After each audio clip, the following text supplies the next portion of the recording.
Vamos a empezar este tema que tiene por título, si no mal recuerdo, las ideologías y la fe. Y creo que este es un tema muy actual, o la fe y las ideologías es el título. Pero bueno, es un tema muy actual, pero es un tema que no es nuevo, pero es actual en nuestro país, en muchas partes del mundo. Tal vez convendría precisar a qué le llamamos ideología. Y creo que es muy propicio además este día, como siempre el Señor nos regala, siempre sus enseñanzas, siempre actuales. Y creo que el Evangelio que hemos contemplado el día de hoy, en este 12º domingo del tiempo ordinario, nos presenta esa realidad. Todos ustedes han estado en misa, recuerdan el Evangelio, recuerdan las lecturas. Voy a partir de ahí. Se nos habla del mar, de sus olas, de su soberbia, desde la primera lectura del libro de Job, y se nos dice que el Señor le pone límite a esa arrogancia, a esa soberbia. De otro lado, en el Evangelio, vemos al Señor en esas barcas, él dormido a popa, y se desata un huracán en el mar.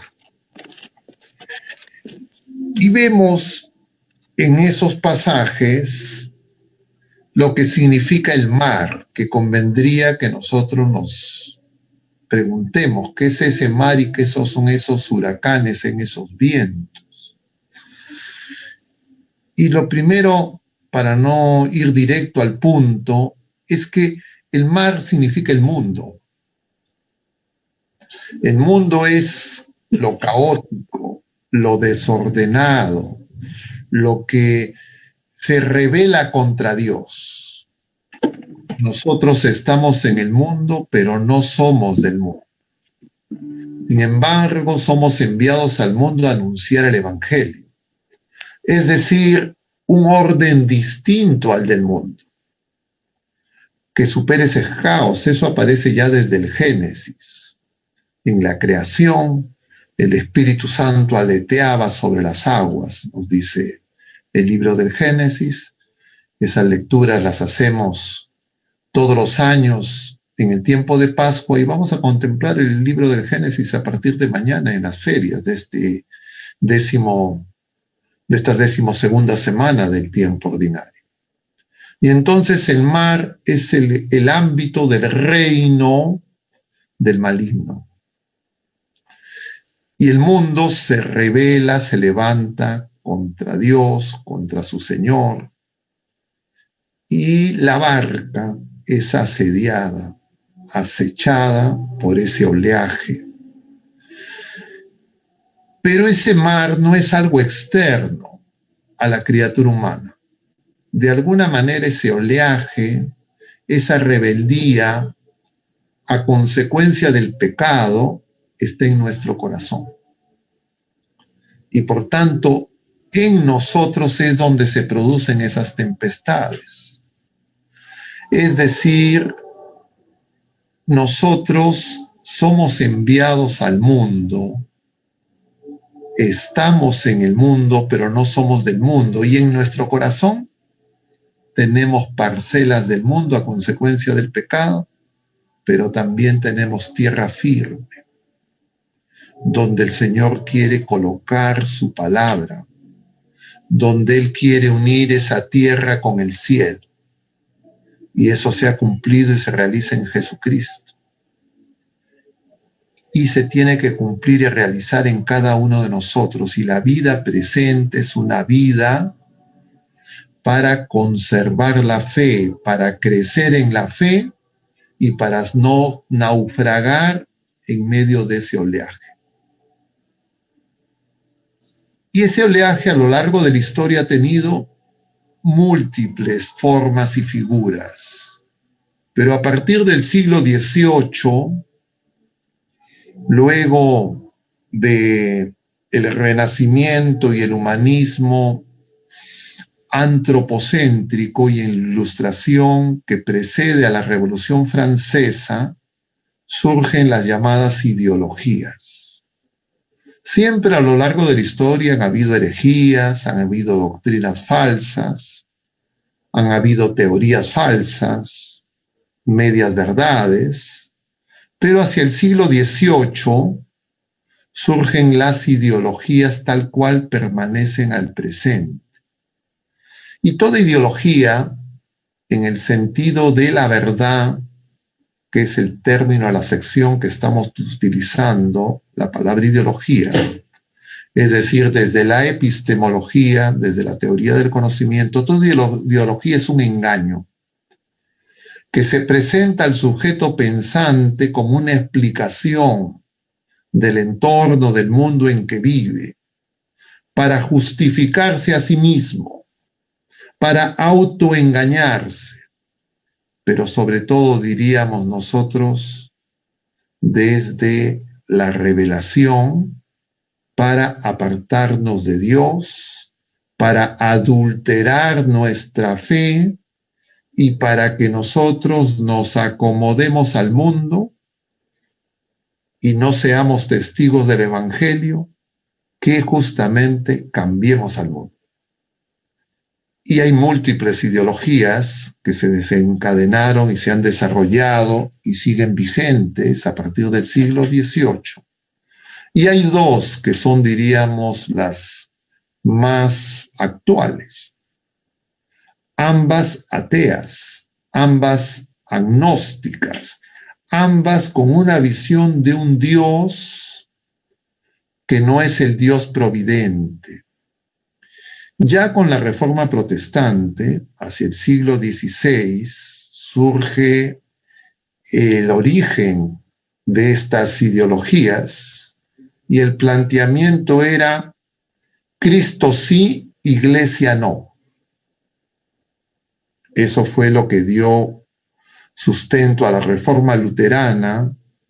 Ya tenía la semilla del cisma de Oriente en el siglo XI, y hacia la Revolución Francesa ese planteamiento Jesucristo sí, Iglesia no, avanza a un planteamiento Dios sí, Jesucristo no. Y eso se presenta con los filósofos de la Ilustración de la Revolución Francesa, con la idea de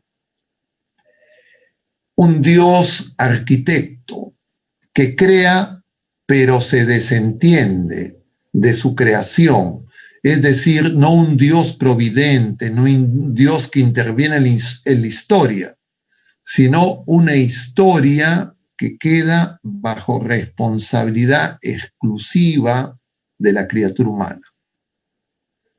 Dios no interviene. Y de ahí surge esa interpretación de ese pasaje de los sinópticos, donde fariseos y escribas acechan al Señor para preguntarle si es lícito o no pagar impuestos, y el Señor responde con esa frase famosa que muchas veces se repite ahora también en la actualidad: dar al César lo que es del César y a Dios lo que es de Dios. Pero la interpretación que se nos presenta muy recurridamente, muy frecuentemente al presente, es: hay ámbitos que son ámbitos de la religión, ámbitos que corresponden a la fe, pero hay otros ámbitos donde la fe no debe de intervenir, la religión no debe de intervenir, la iglesia no debe de intervenir.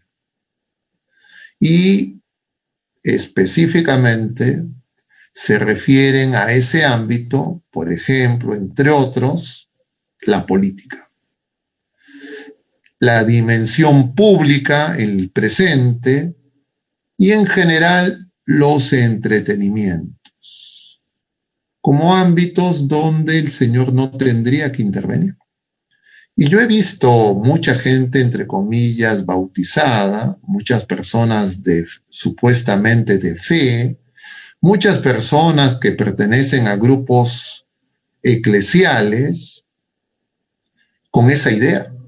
Y si es que alguno de ustedes o de los que escucha cree que la interpretación de ese pasaje es que la iglesia no tiene que intervenir en algunos temas, es heredero de esa visión, diríamos, de ese Dios arquitecto que es el Dios de los masones y no es el Dios providente.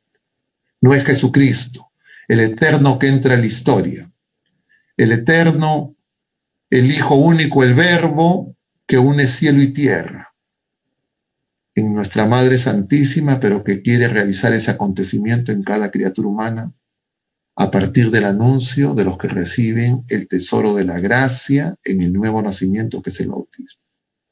Y entonces las ideologías, esas mentiras, buscan crear explicaciones y justificaciones que nos aparten de Dios. Y dos son las ideologías que dominan estos años de la historia universal hasta el presente.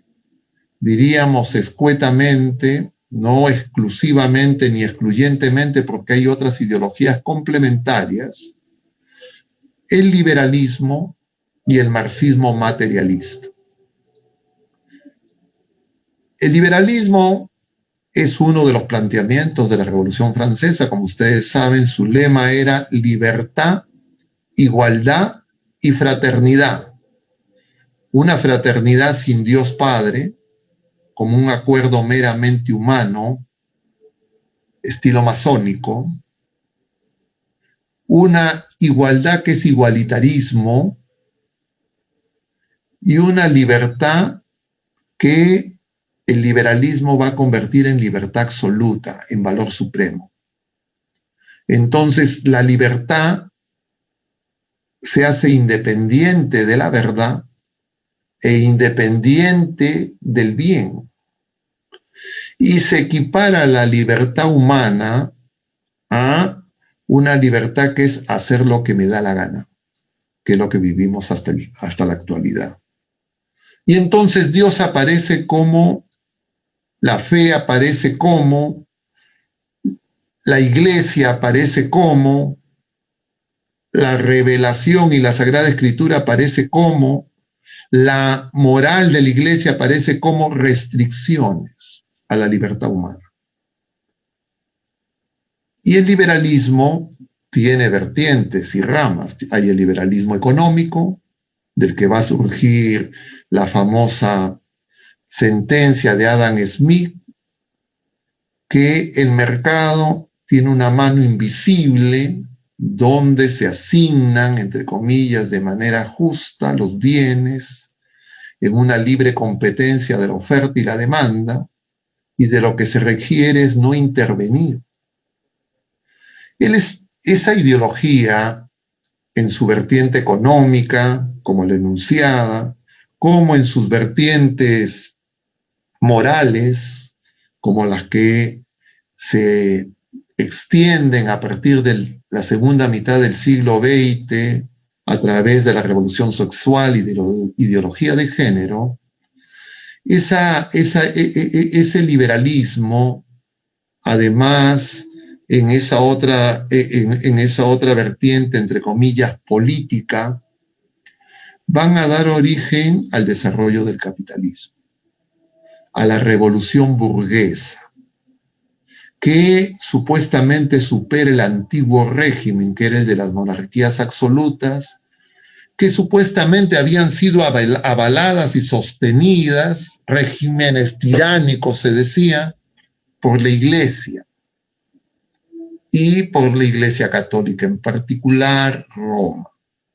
Y entonces va a surgir estos planteamientos modernistas de cambios políticos en el Estado, pero que sobre todo en su primera etapa, con la primera revolución industrial, va a dar origen a lo que se conoce como el capitalismo salvaje, que es respuesta a esa codicia y búsqueda de acumulación material, económica, va a surgir la revolución socialista del marxismo, contestataria, pero que profundiza y hace como uno de sus pilares la negación de Dios.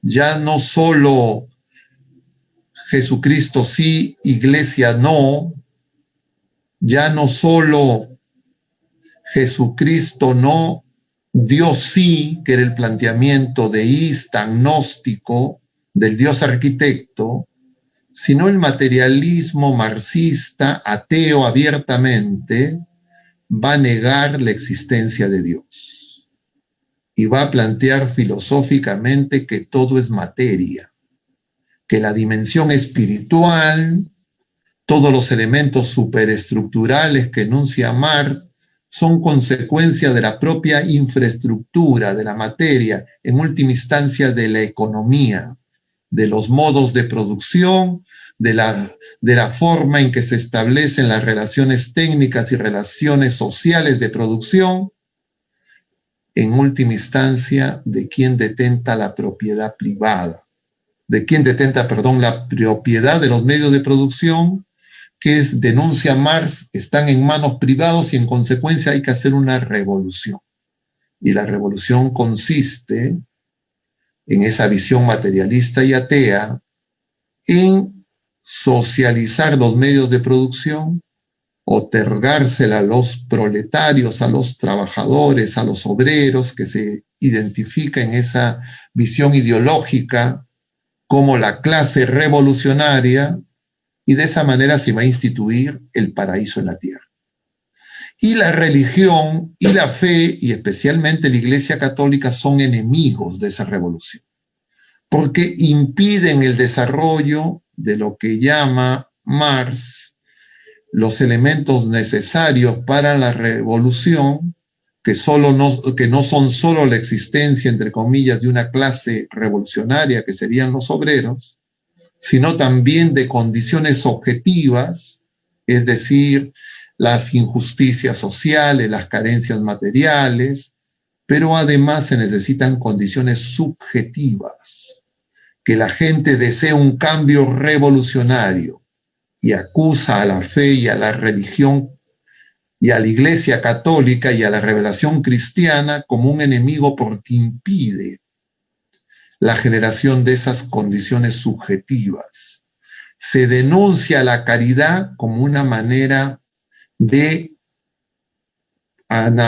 anestesiar, dice Marx, el opio del pueblo, y por tanto la religión y la fe son retardatarias, tienen que ser combatidas. Y efectivamente, esos planteamientos marxistas, esa declaración en el manifiesto comunista y en los planteamientos de Marx en sus textos, especialmente en El Capital, cuando son llevados a la práctica hacia los primeros años del siglo XX, en la Rusia zarista, van a iniciar la instalación de estados ateos, empezando por la revolución bolchevique, la Unión Soviética, y en general Europa Oriental y también los países de Asia.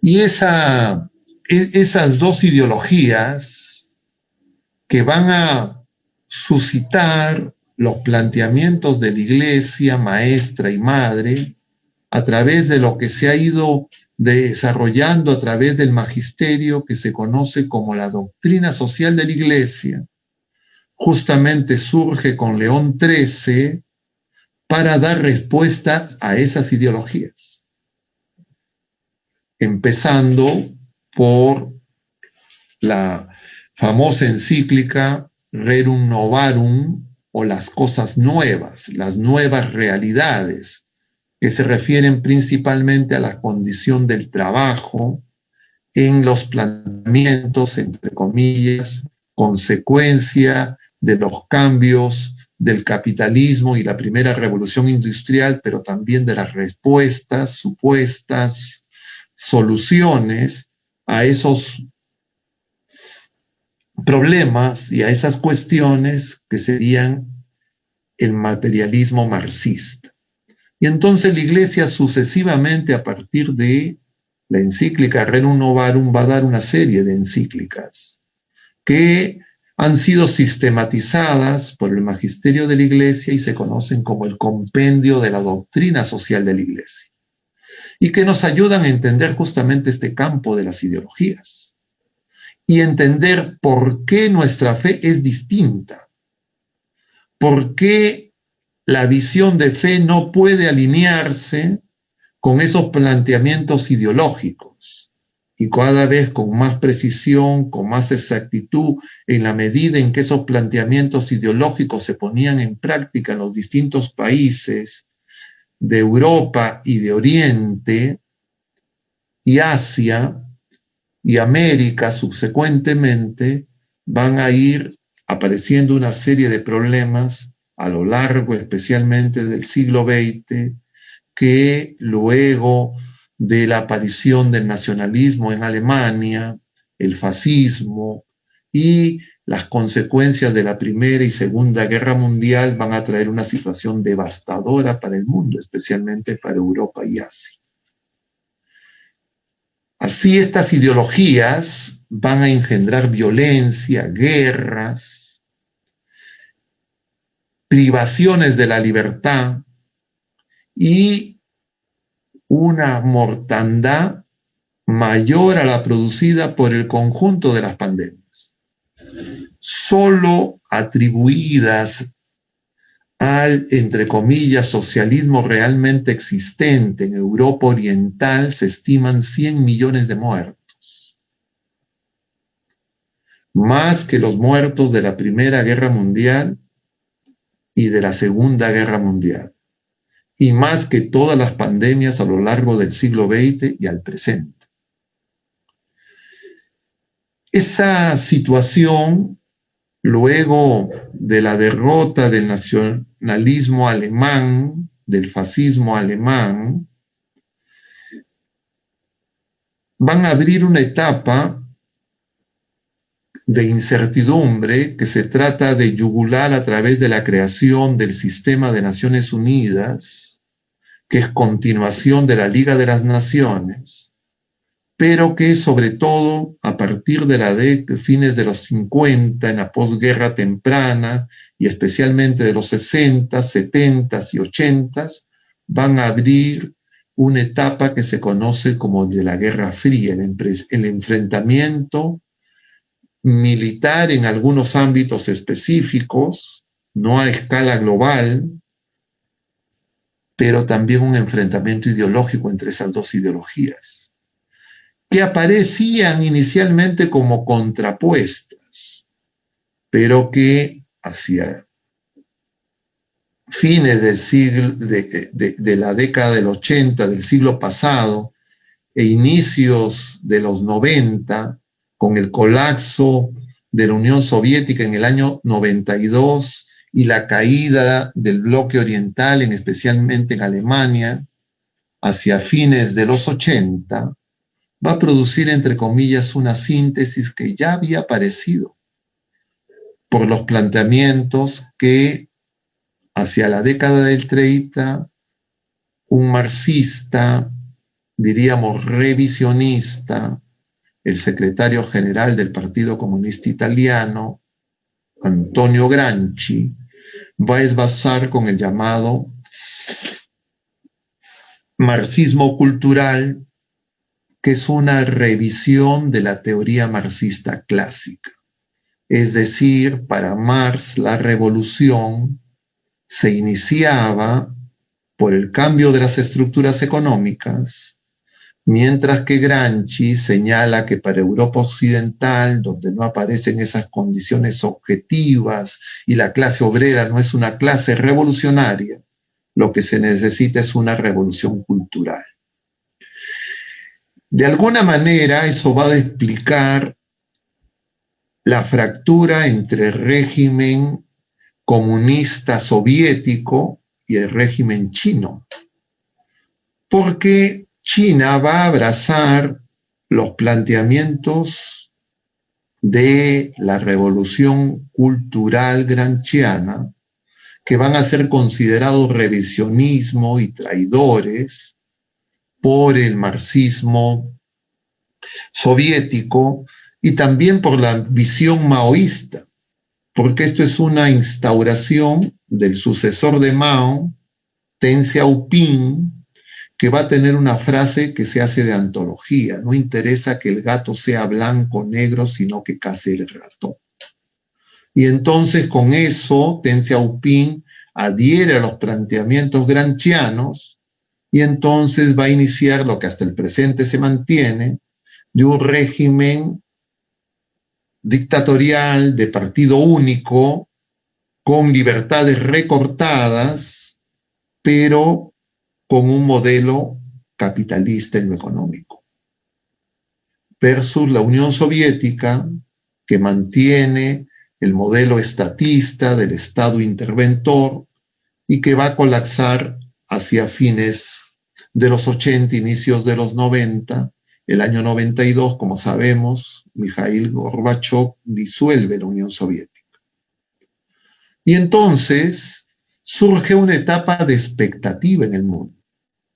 Un autor escribe un bestseller que tiene por título El fin de la historia, Francis Fukuyama, hacia fines de los 80, señalando que era el fin de las ideologías y que se iniciaba una etapa de progreso, de desarrollo de la humanidad, donde ya no se iban a producir grandes cambios.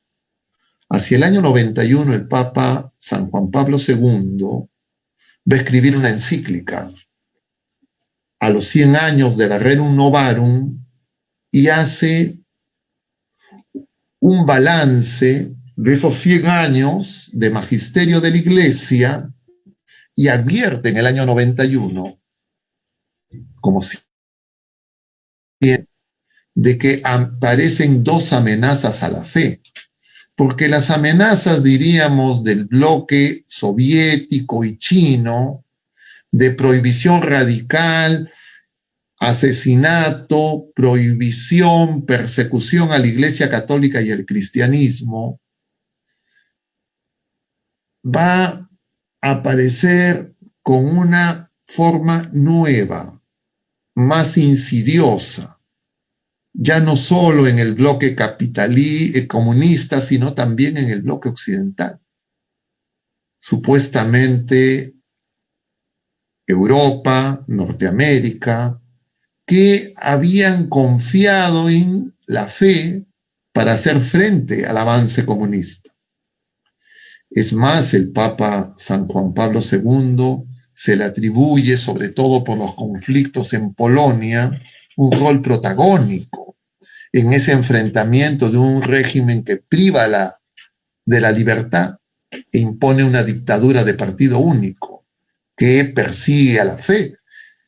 El mismo Papa se forma como seminarista de manera clandestina y claro, el pueblo polaco, un pueblo de fe, y el Papa que vive la experiencia cruenta de la guerra mundial y de la persecución religiosa, lúcidamente hace un balance de los 100 años de doctrina social de la Iglesia y advierte de dos elementos. Como problemas, diríamos, en el bloque capitalista y en los rezagos de la Unión Soviética y del marxismo, diríamos, clásico, que es amenaza al capitalismo, pero también de lo que surge en China con ese modelo asiático.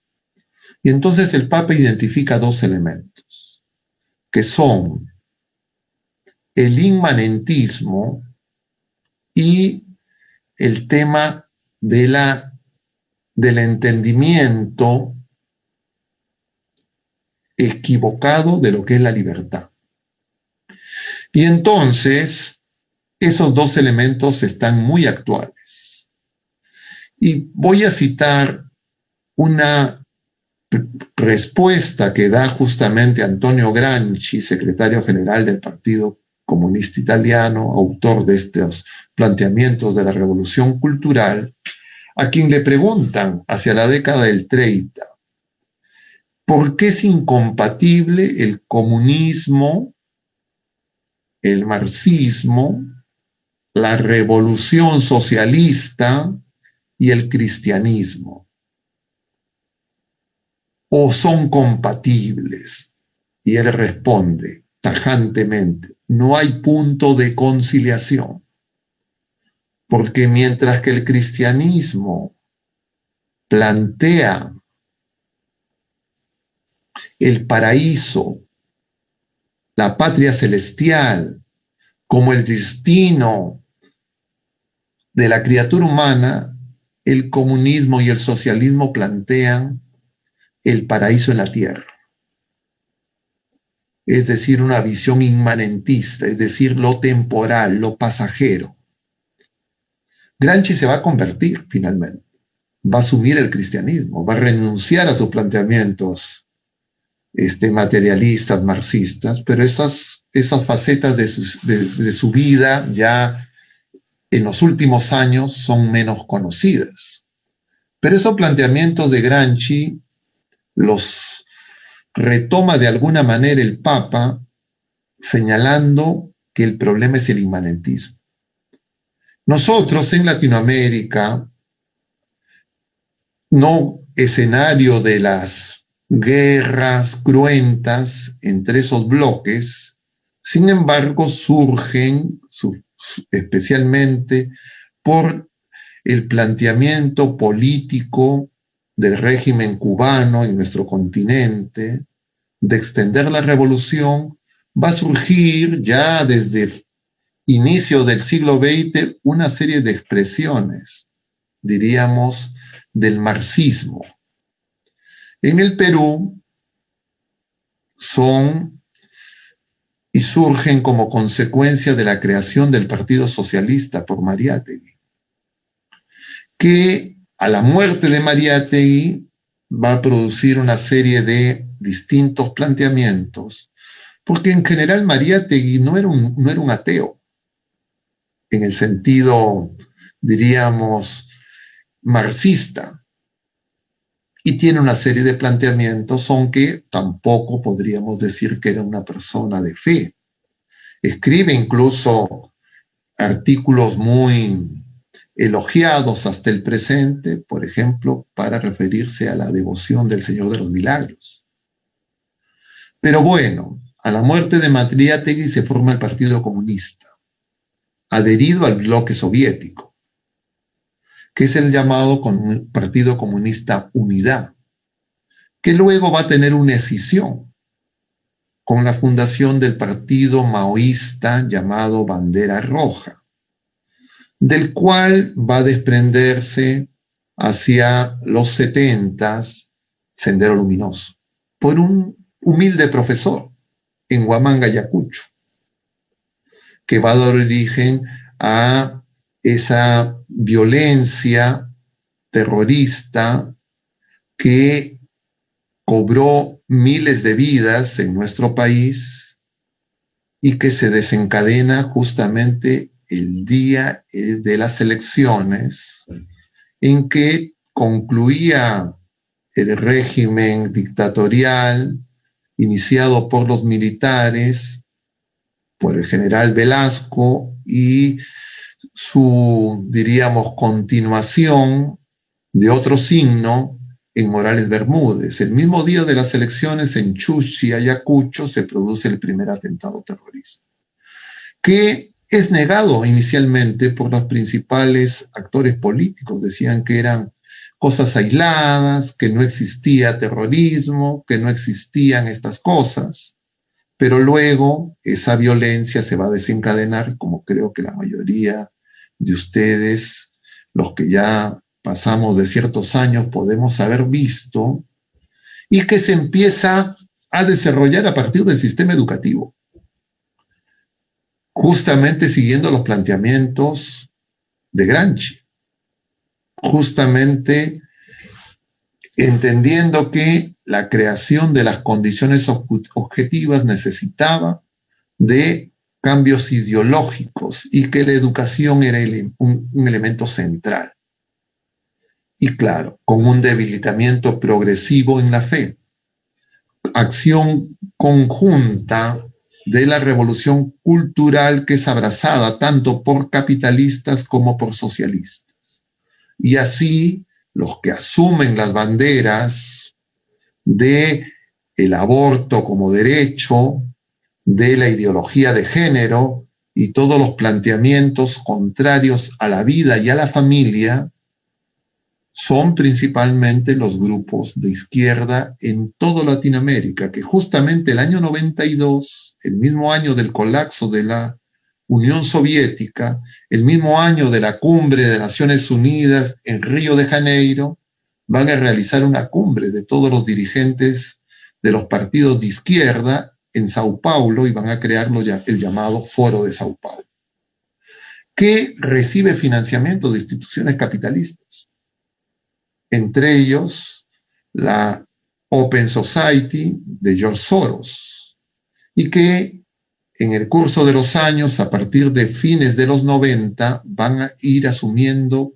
progresivamente el poder en muchos países vía un sistema electoral que ellos recusan y en el que no creen, pero que utilizan como espacio para capturar el poder, como hemos escuchado en los discursos en algunos de los actores políticos que han participado en esta segunda vuelta por parte del llamado partido paradójicamente Perú Libre, sobre todo por su secretario general, el señor Vladimir Cerrón, que durante dos periodos es elegido como gobernador, presidente regional en Junín, como ustedes saben. Y entonces vemos que esa situación es totalmente actual. Y claro, políticamente la gente podría decir el problema es democracia sí, democracia no, pero en realidad el problema es más de fondo. El problema es Jesucristo sí, Dios sí, o Jesucristo, iglesia no.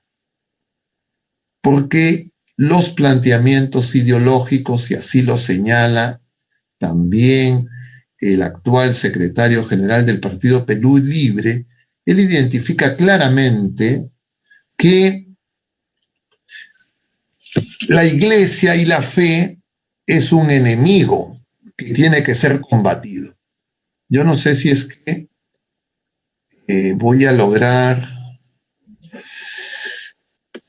compartir con ustedes. Le voy a pasar a Danilo, al grupo este que han creado de WhatsApp, un video. No sé si Danilo o Sonia me están escuchando y siguiendo.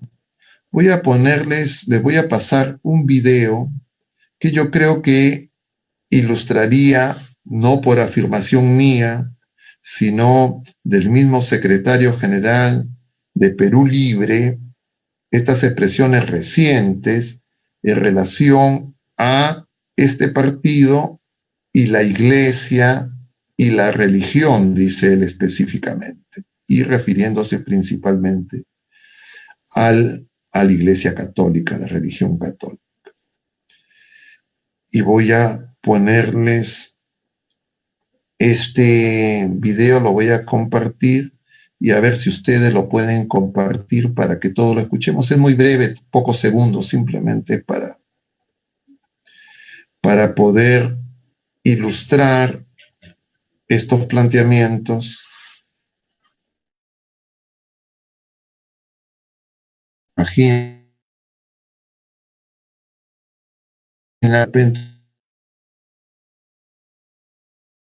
como es contrario a lo de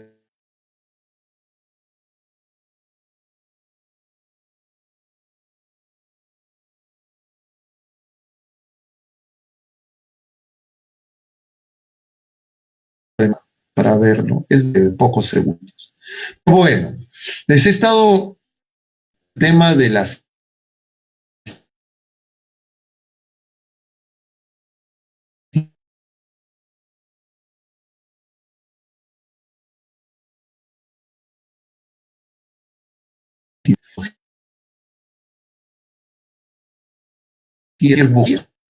condenada por la Iglesia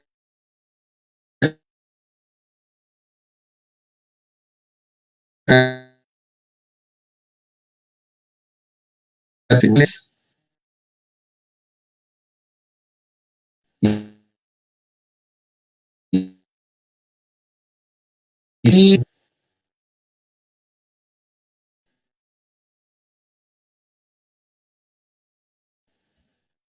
se ajustan estas,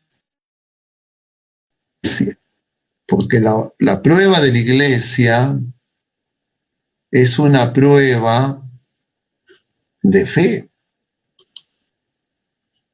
Y lo que hacen estas ideologías es justamente dañar la fe.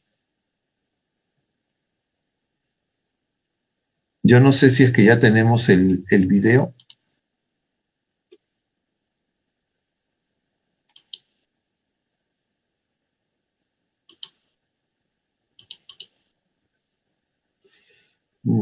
¿Me pueden decir si tenemos el video o no? Padre, ¿ya lo envió? Sí, ya lo sé, ya se lo envié a los dos, a Danilo y a ideologías. Y que, a ver, ¿qué pasó? No lo he recibido. Ajá. No, no ha llegado nada. Y en ideologías ya está. En ideologías veo que está el video y también en el correo personal suyo, Sonia Mendoza, también veo que ya está el video. Es un video breve. No sé si lo pueden.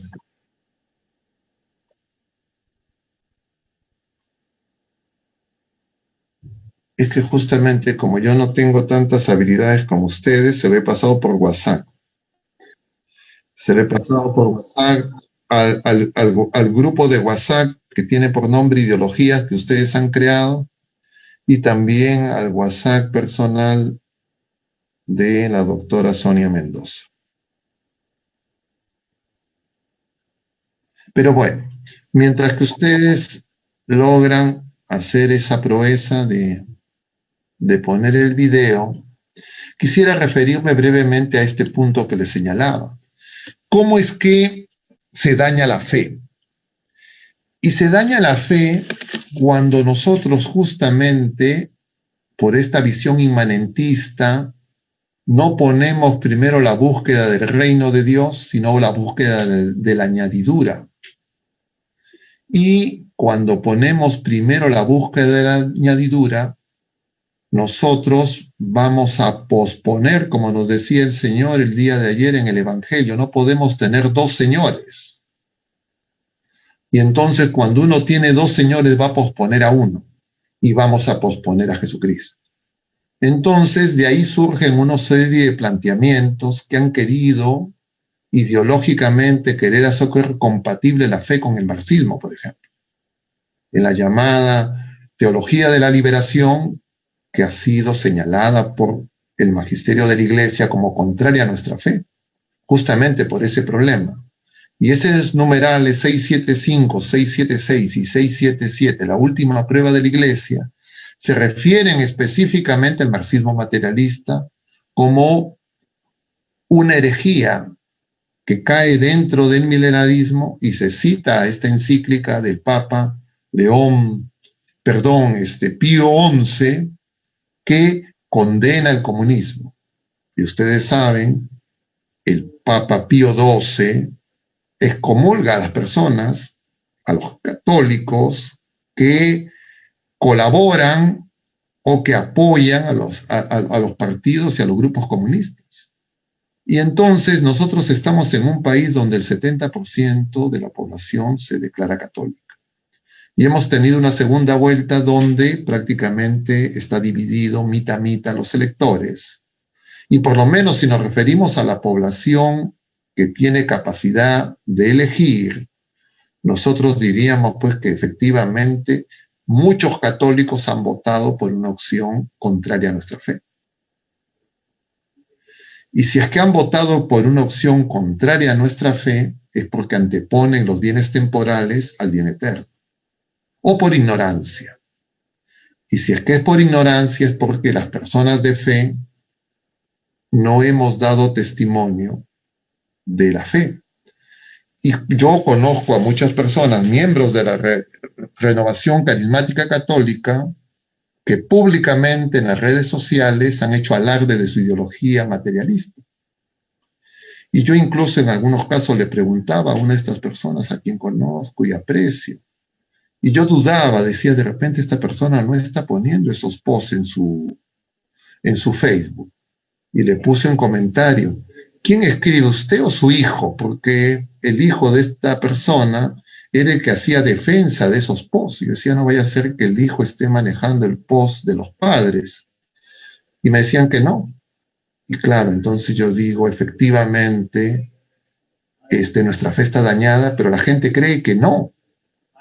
Porque creen que el marxismo o el socialismo o el comunismo o las posiciones de izquierda buscan la justicia social.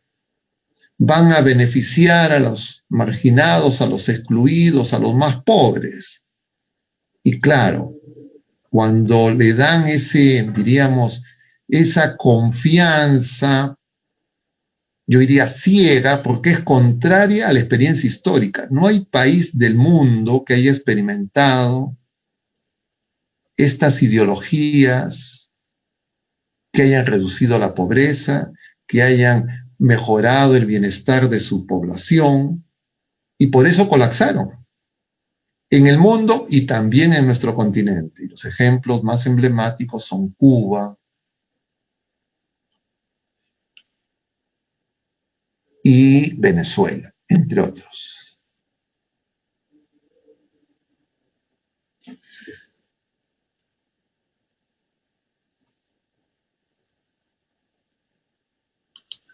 Entonces, queridos hermanos, yo no sé si ya tenemos el video o todavía no. ¿Me pueden decir?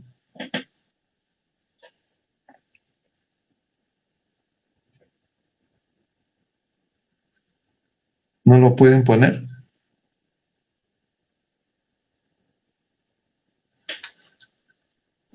Para compartir. Danilo está tratando de hacerlo, padre. Ah, ya. Bueno, entonces, parecería que en estas cosas siempre hay alguna dificultad técnica. Y yo también, mientras que les estaba hablando de estas cosas, les quería presentar esos pasajes del Catecismo de la Iglesia, pero por alguna razón tampoco he podido hacerlo. Pero bueno, paciencia. Y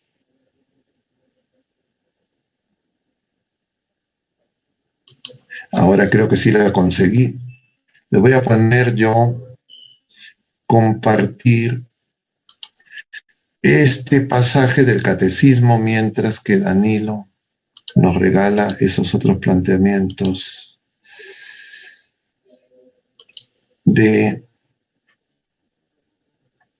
a ver, voy a compartir un PowerPoint que tiene por título La última prueba de la Iglesia, que se refiere a esos numerales que les menciono. No sé si todos lo pueden ver. ¿Sí? ¿Es visible para todos? Ok. Cuando tengas el video me dices, Danilo.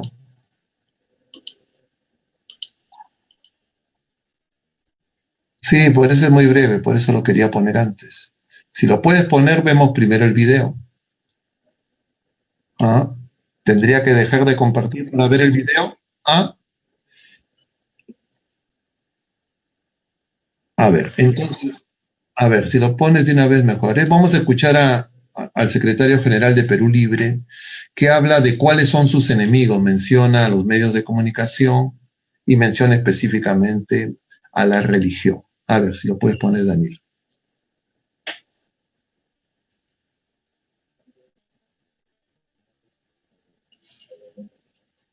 Ya está. Hay que luchar contra qué? Contra sus medios.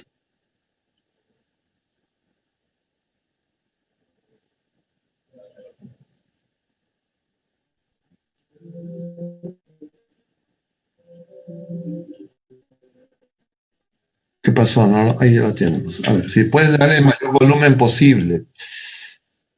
Hay que luchar contra qué? Contra sus medios de comunicación, como dijo Arturo. Nuestro problema no es que mientan los de arriba, nuestro problema es cómo nosotros decimos las verdades abajo. Y tercero, luchar contra un elemento que siempre le ha dado fortaleza, la religión. Okay. Simplemente eso, para ver cómo estas personas sí tienen las cosas claras, pero cómo nosotros no las tenemos claras. Y justamente, ¿por qué no las tenemos claras?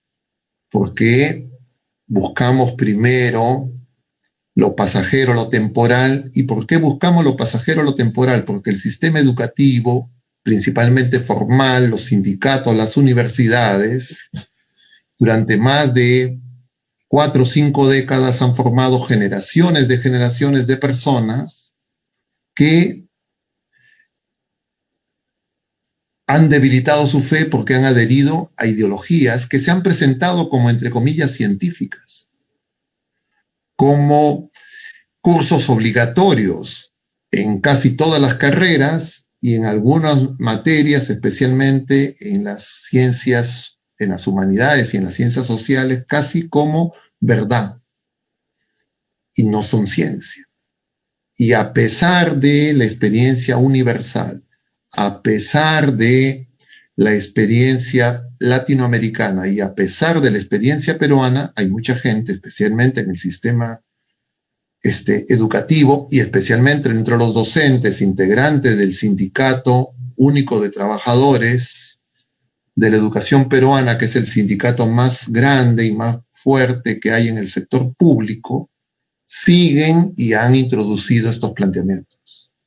Y entonces nosotros tenemos actualmente, de un lado, personas que creen que pueden hacer compatible esa visión ideológica con la fe. Y de otro lado, personas que adhieren a las visiones ideológicas liberales y que creen que la libertad absoluta es más importante que el señorío y el reconocimiento del reinado de Cristo, y que el Señor no interviene en áreas y entonces en el manejo de sus asuntos económicos, en el manejo de su vida, entre comillas, privada, no tiene que intervenir y por eso se unen para reclamar el aborto como derecho, los cambios en la currícula educativa, como veíamos cuando hablábamos de la ideología de género y todos estos planteamientos. ¿Y por qué eso es importante? Porque la Iglesia nos advierte que estos planteamientos, ahora sí les voy a compartir esta otra presentación, que estos planteamientos son contrarios a nuestra fe. Y por eso es que es tan importante conocer la doctrina social de la Iglesia, pero también lo que nos enseña el catecismo de la Iglesia. Y les decía, estos numerales especialmente que tienen como subtítulo la última prueba de la Iglesia.